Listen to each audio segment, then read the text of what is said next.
Semakin panjang usia kita, semakin banyak pikiran yang gak penting yang akan kita simpan dalam otak kita.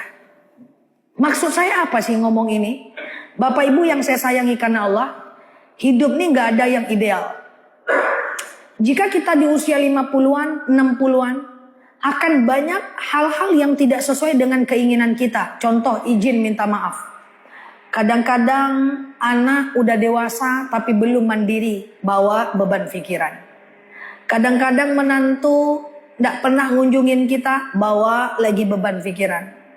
Kadang-kadang lo anak kok gak pernah ke rumah ya, bawa lagi masuk lagi dalam file otak kita. Kadang-kadang loh kok menantu gak suka sama saya ya, padahal saya udah tua, masuk lagi dalam pikiran kita.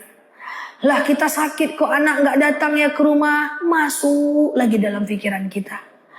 Oh kok saya udah lama gak dikunjungin anak ya, sampai ada orang tua yang bilang tunggu mati aku dulu baru kalian datang, masuk lagi dalam pikiran orang tua.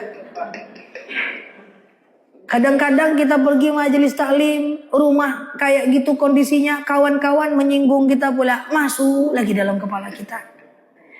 Saya ingin berpesan kepada, saya anggap sebagai orang tua saya lah. Ini juga saya bilang sama orang tua kandung saya. Di usia mak, di usia bapak sekarang ini, fokus aja gimana caranya masuk surga. Kalau ada anak menantu yang tak sesuai keinginan hati kita, ikhlaskan. Kalau ada anak yang masih melawan, ingatkan, ikhlaskan. Ibaratnya tawakal, detachment. Kita gak bisa merubah itu semuanya. Kalau ada kita sakit, kok gak dikunjungi ya?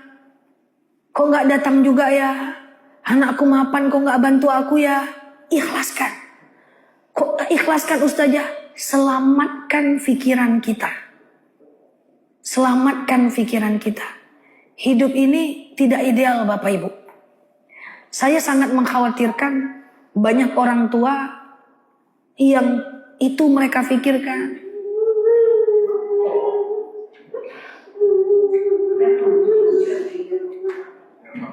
Nggak apa-apa Bu. Iya.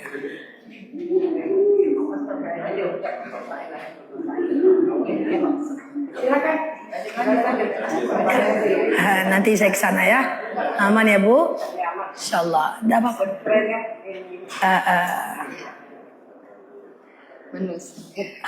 Iya, sabar ya. Aman ya Bu? Oke. Ikhlaskan. Itu karena kalau kita simpan Bu, itu ibarat file yang ada dalam handphone. Nggak penting kita simpan dalam-dalam. Ujung-ujungnya apa? Saya khawatir sekali. Ibu jadi nggak tenang. Ibu risau. Menung-menung. Ingat itu semua. Yang paling saya takutkan kepada orang tua. Termasuk mungkin orang tua saya atau ibu semua yang saya anggap sebagai orang tua saya. Akhirnya apa? Ibu-ibu ibadahnya jadi nggak fokus.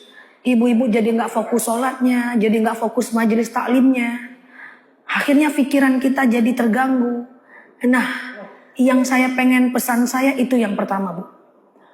Akan banyak hal di luar kondisi kita. Kira-kira Bapak Ibu bisa mengikhlaskan itu semua? Kira-kira Bapak Ibu bisa ikhlaskan itu semua? Bu, saya selalu bilang kepada jemaah yang orang tua. Apapun kondisi anak kita, menantu kita, saya izin minta maaf. Paksakan diri tetap ridhoi mereka ya. Karena sikap mereka kita nggak ridho, kita udah mau meninggal Bapak Ibu.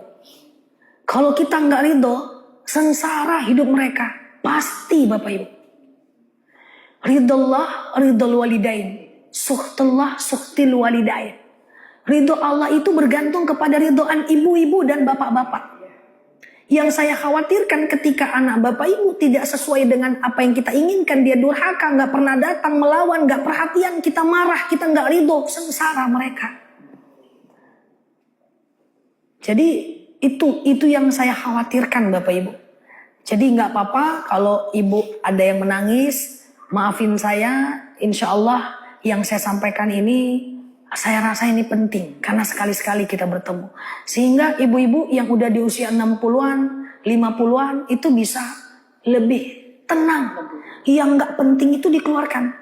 Wah, yang ujian-ujian hidup tuh keluarkan semua dari handphone kita, dari kepala kita. Lalu kita akan lebih tenang.